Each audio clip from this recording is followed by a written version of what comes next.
So when you've not learned to be attentive, you've not learned to be careful when you're working, that thing, you drag it into the workspace tomorrow.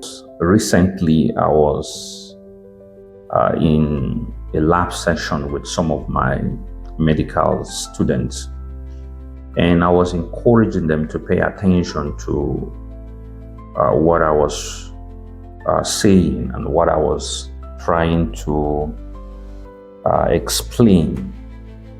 Particularly, most times when you are explaining lab procedures and some safety rules in the lab, students don't normally pay attention to what you're saying because it looks simple.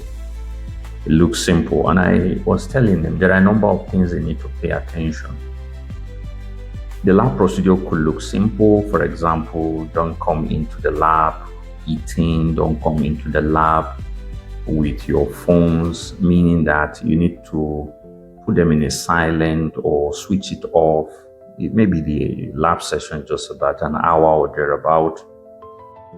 That's sufficient to put your phones away. But somehow, because we're connected to our phones, it's the reality with young people.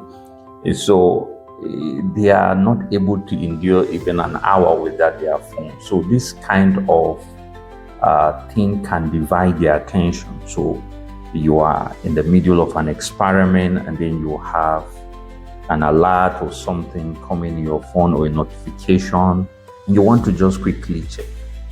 Before you know, you missed a lot of detail and you can easily make mistake. And there are a number of things also that I have communicated to students to pay attention, that you have to pay attention to labeling, because you don't want to mix certain things that ought not to be mixed.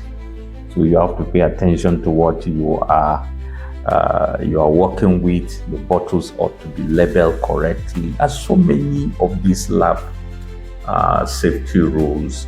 So when you've not learned to be attentive, you've not learned to be careful when you're working, that thing, you drag it into the workspace tomorrow. And that's what we don't want.